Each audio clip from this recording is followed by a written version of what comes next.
वाणी भक्ति चैनल में आप सभी का स्वागत है। माताएं बहनाओं जरूर करें यह वाले उपाय। श्री शिवाय नमस्तुभ्यम।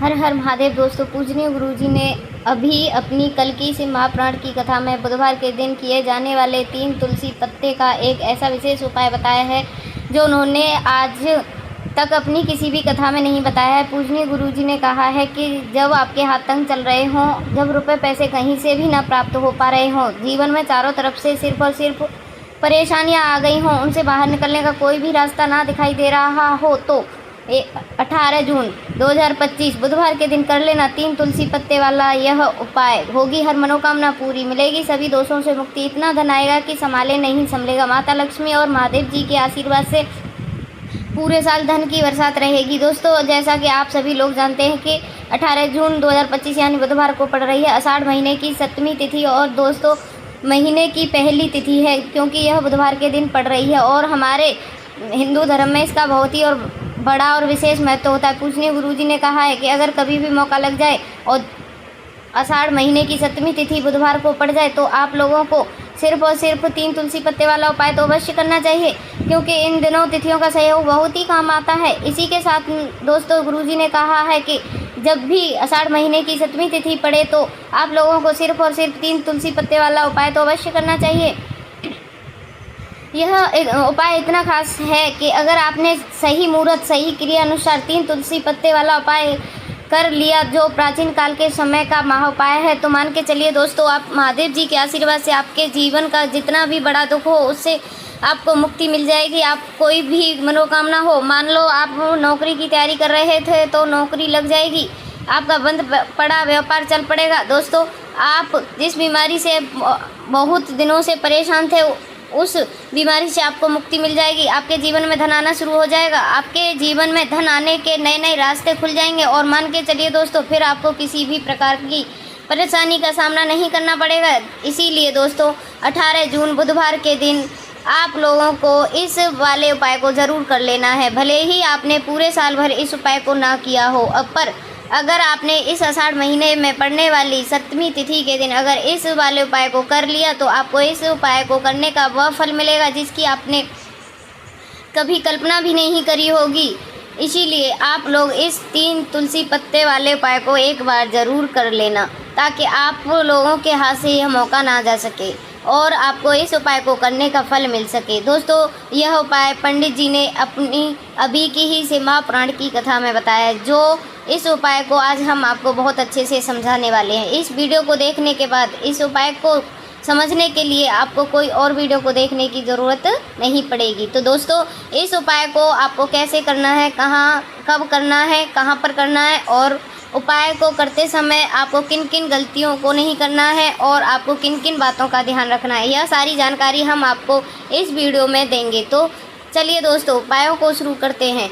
अगर आप भी चाहते हैं कि महादेव जी का आशीर्वाद आप पर सदैव बना रहे तो वीडियो को लाइक करें, चैनल को सब्सक्राइब करें और कमेंट बॉक्स में हर हर महादेव ज़रूर लिखें। और अपने फ़ायदे के लिए, गरीबी दूर करने के लिए इस वीडियो को पूरा देख करके जाना। यदि आज आपने वीडियो को बीच बीच में से देखा, काट काट कर देखा, तो जीवन में आपको कभी सफलता हासिल भी नहीं होगी। देखिए दोस्तों, यह 18 जून बुधवार का दिन यह इतना खास होता है, इतना महत्वपूर्ण होता है।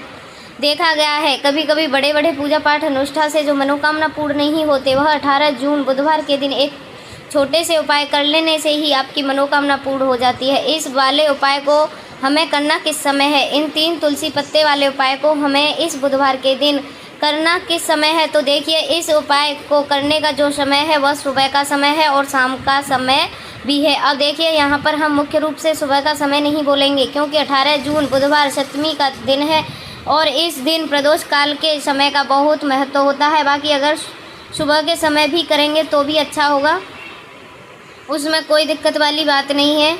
आइए जान लेते हैं। तो चलिए जान लेते हैं इस विशेष उपाय के बारे में। तो अब हम अपने सबसे पहले उपाय की बात कर लेते हैं। देखिए, हम सभी के घरों में माता तुलसी का पौधा अवश्य ही होता है। तो देखिए, हमें तुलसी जी के पौधे से सबसे पहले तो 3 पत्ते तोड़ने हैं। देखो, तुलसी एकादशी वाले दिन आपको पत्ते नहीं तोड़ने हैं। तो देखिए, तुलसी जी के आपको 3 पत्ते तोड़ लेने हैं। इन तुलसी जी के पत्तों को तोड़ने के बाद आपको एक चुटकी हल्दी भी अपने साथ में ले लेनी है। ये हल्दी के अंदर आपको जल मिलाकर के पेस्ट के रूप में तैयार करना है और इसी के साथ में आपको एक दीपक भी लेना है। दीपक आप मिट्टी का भी ले सकते हो, आटे का भी ले सकते हो और इस दीपक में आपको शुद्ध घी डाल करके इसमें आपको लंबी रुई की बाती का इस्तेमाल करना है। देखिए, इस पर आपको सबसे पहले तो जो आपने हल्दी ली है उसकी एक बिंदी लगानी है और पहले जो तुलसी जी का पत्ता है, आपके घर में भगवान विष्णु का चाहे कोई सा भी स्वरूप हो, चाहे लड्डू गोपाल का स्वरूप हो या फिर भगवान श्री कृष्ण का मंदिर में प्रतिमा हो या फिर भगवान श्री राम की प्रतिमा है, इनके सामने आपको पहले तुलसी जी का पत्ता अर्पित करना है। अब देखिए दोस्तों, आपके पास जो 2 तुलसी जी के पत्ते हैं और आपके पास जो एक दीपक है, उन्हें आपको लेकर के पहुंचना है अपने ही घर में तुलसी जी के पौधे के पास में। देखिए, सबसे पहले तो आपके पास जो 2 तुलसी जी के पत्ते हैं उन पर भी आपको हल्दी की एक बिंदी लगानी है और उन दोनों ही तुलसी जी के पत्तों को आपको अपने घर में तुलसी जी के पौधे के वहाँ पर ही अर्पित कर देना है। और इस प्रकार से यह दोनों पत्ते भी तुलसी जी के पौधे के पास में अर्पित करने के बाद अंत में जो आपके पास एक लंबी बाती का दीपक है, उसे आपको दीपक तुलसी जी के पौधे के पास में ही प्रज्वलित कर देना है। जो भी व्यक्ति अपने ही घर में इस प्रकार से तुलसी जी के 3 पत्ते वाला उपाय कर लेता है तो उसका परिवार हमेशा खुश रहता है, उसके परिवार में कभी कोई कष्ट उत्पन्न नहीं होता है और यदि आपके घर में जो भी ग्रह क्लेश है वह भी समाप्त होते हैं। तो इस प्रकार से यह सुंदर सा उपाय करना है।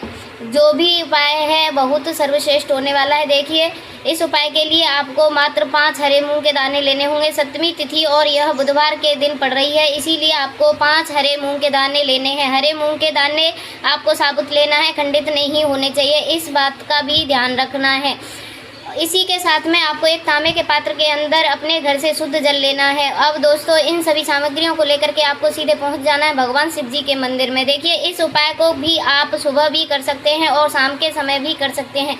देखिए, भगवान शिव के मंदिर में पहुंचने के बाद आपके पास जो 5 हरे मूंग हैं, उनमें से पहले जो हरा मूंग है आपको शिवलिंग के सामने जो नंदी महाराज होते हैं और उनका जो पैर उठा हुआ होता है वहाँ पर आपको पहला हरा मूंग समर्पित कर देना है और आपको ओम नमः शिवाय इस मंत्र का जाप कर लेना है। फिर आपको दूसरा हरा मूंग लेना है और शिवलिंग पर जो भी गणेश जी की वाला स्थान है वहाँ पर आपको यह दूसरा हरा मूंग समर्पित कर देना है, यानी कि शिवलिंग के सीधी तरफ आपको यह दूसरा हरा मूंग समर्पित कर देना है। और फिर आपको ओम नमः शिवाय या फिर श्री गणेशाय नमः इस मंत्र का जाप कर लेना है। तीसरा हरा मूंग का दाना आपको भगवान शिव की सबसे प्रिय पुत्री अशोक सुंदरी वाले स्थान पर समर्पित करना होगा। शिवलिंग की जो जलाधारी होती है, जहाँ से जल भर करके आता है, इस जलाधारी के बीच में जो कहीं कहीं उठी हुई लाइन होती हैं, सांप की आकृति के रूप में होती हैं, वह आपको तीसरा हरा मूंग समर्पित करना है और फिर आपको ओम नमः शिवाय इस मंत्र का जाप कर लेना है। अब दोस्तों, चौथा जो हरा मूंग है उसे आपको भगवान कार्तिकेय जी का जो स्थान होता है शिवलिंग पर, वहाँ पर आपको यह चौथा हरा मूंग दाना समर्पित कर देना है और आपको ओम नमः शिवाय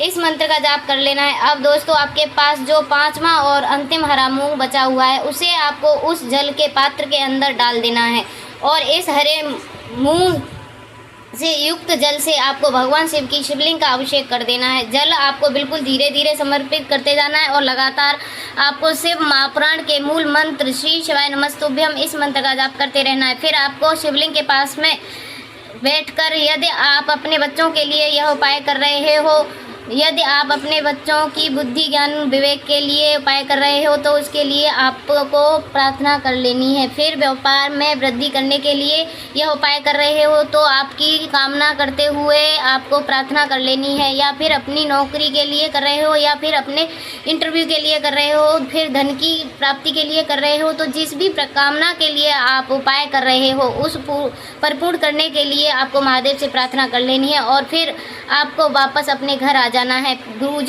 गुरुजी ने कहा है कि जो भी व्यक्ति इस प्रकार से उपाय कर लेता है तो यकीन मानिए उसके जीवन में जो सारे संकट कष्ट और बाधाएं हैं वह सभी समाप्त होंगे।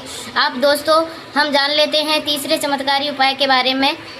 लेकिन यह उपाय विशेषकर उन लोगों को करना है जिनका व्यापार बिल्कुल बंद पड़ा है, चल नहीं रहा है, या फिर जिनके घर में धन की परेशानियां बहुत अधिक है।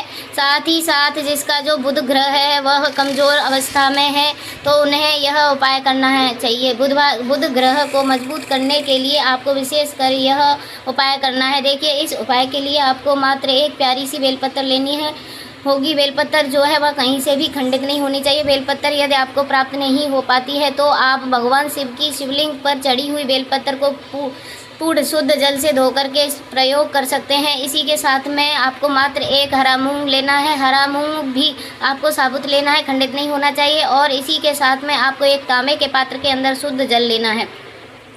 अब देखिए, यह दोनों चीज़ों को, सामग्रियों को लेकर आपको सीधे पहुंचना होगा भगवान शिव के मंदिर में। यह उपाय आप सुबह से लेकर शाम तक किसी भी समय कर सकते हैं। देखिए, सबसे पहले तो आपके पास जो एक बेलपत्र है उसके आपकी जो भी कामना है, चाहे व्यापार से जुड़ी हो, बुद्धि, ज्ञान, विवेक या प्राप्ति के लिए हो, आपके घर में सुख शांति को लेकर आपकी कोई भी कामना है, जो भी आपकी कामना है उन्हें बोलना है। और यह जो एक बेलपत्र है, सबसे पहले तो आपको माता अशोक सुंदरी वाला स्थान पर समर्पित करना है। देखिए, बेलपत्र की चिकनी साइड शिवलिंग से स्पष्ट रहेगी और उसकी जो डंडी होती है वह आपको जलाधारी की ओर रखनी है। इस प्रकार से आपको यह जो बेलपत्र है उससे माता अशोक सुंदरी वाले स्थान पर समर्पित कर देना है।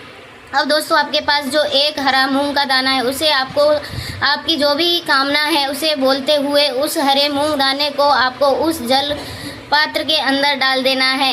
अब दोस्तों, यह जो हरा मूंग युक्त जल है उससे आपको समर्पित करना है। आपको जो भी कामना है, चाहे आप जो व्यापार है वह अच्छे से नहीं चल पा रहा है तो इस प्रकार से आपको कामना करनी है। और यह जो हरी मूंग से युक्त जल है उसे मैं थोड़ा सा जल, आप सबसे पहले तो आपको भगवान श्री गणेश जी वाले स्थान पर समर्पित करना होगा, फिर थोड़ा सा जल आपको माता अशोक सुंदरी वाले स्थान पर समर्पित करना होगा, और फिर जो अंत में थोड़ा सा जल और बचेगा उसे पूरा आपको भगवान शिव की शिवलिंग पर धीरे धीरे अर्पित कर देना है। श्री शिवाय नमस्तुभ्यम इस मंत्र का जाप करते हुए। तो इस प्रकार से आपको थोड़ा थोड़ा जल समर्पित करना है। थोड़ा सा जल आपको भगवान गणेश जी वाले स्थान पर, फिर माता अशोक सुंदरी वाले स्थान पर, फिर अंत में भगवान शिव की शिवलिंग पर अर्पित कर देना है। आपकी जो भी समस्या होगी वह विघ्नहर्ता आपकी समस्या को समाप्त ज़रूर करेंगे। अब हम बात कर लेते हैं इस उपाय के लिए आपको लेना है 11 चावल के दाने। गुरुजी ने कहा है चावल के दाने खंडित नहीं होने चाहिए, बिल्कुल साबुत होने चाहिए। उसके साथ में आपको लेना है एक बेलपत्र। बेलपत्र का भी एक नियम है, अगर आपके पास बेलपत्र नहीं है तो आप शिवलिंग से उठाकर उसको पुनः शुद्ध जल से धोकर इस्तेमाल कर सकते हैं। इस प्रकार से आपको बेलपत्र लेना है। इसके बाद आपको एक लोटा जल लेना है। अब यह सब सामग्री लेकर आपको जाना है महादेव के मंदिर में। देखो, अब आपको उत्तर साइड में खड़े हो जाना है और सबसे पहले आपको एक बेलपत्र अपने हाथ के ऊपर और 11 चावल के दाने रखकर शिवलिंग के ऊपर अपना नाम और गोत्र बोलते हुए समर्पित कर देना है और ओम नमः शिवाय, श्री शिवाय नमस्तुभ्यम का लगातार जाप करना है। अब आपको जो एक लोटा जल है साथ में लेकर आए थे उसे धीरे धीरे बेलपत्र और चावल दाने के ठीक ऊपर आपको समर्पित करते जाना है और श्री शिव पुराण के मूल मंत्र श्री शिवाय नमस्तुभ्यम का 11 बार जाप करना है और अपनी मनोकामना बोलते जाना है। देखो, बस छोटा सा उपाय करना है। आइए जान लेते हैं। देखना, एक दिन आप के सब काम बनने लग जाएंगे। गुरुजी का बहुत ही विशेष उपाय है। एक गोल बाती का दीपक आप चाहे तो मिट्टी का ले सकते हैं या फिर एक घर से शुद्ध आटा मढ़कर उसका दीपक आप तैयार कर सकते हैं। उसके बाद में आपको लेना है शुद्ध गाय का घी। अगर वह नहीं है तो कोई देसी घी इस्तेमाल कर सकते हैं जिससे आपको दीपक प्रज्वलित करना है। देखो, अब यह सब सामग्री लेकर आपको जाना है प्रदोष काल में आपके घर पर तुलसी जी के घेरे के पास में। देखो, यह उपाय तो आपको अवश्य करना चाहिए। देखो, वहाँ पहुँचकर सबसे पहले यह दीपक आपको प्रज्वलित कर देना है और ओम नमो भगवते वासुदेवाय नमः का 11 बार जाप करना है। उसके बाद आपको अपने सीधे हाथ में थोड़ी हल्दी लेकर उस दीपक में अपना नाम और गोत्र बोलते हुए डाल देना है। उसके बाद माता लक्ष्मी को से आपको प्रार्थना करना है, महालक्ष्मी हमारी सभी कार्यों में सफलता हासिल हो, महादेव हमारे सभी दुख समस्या खत्म हो जाएं।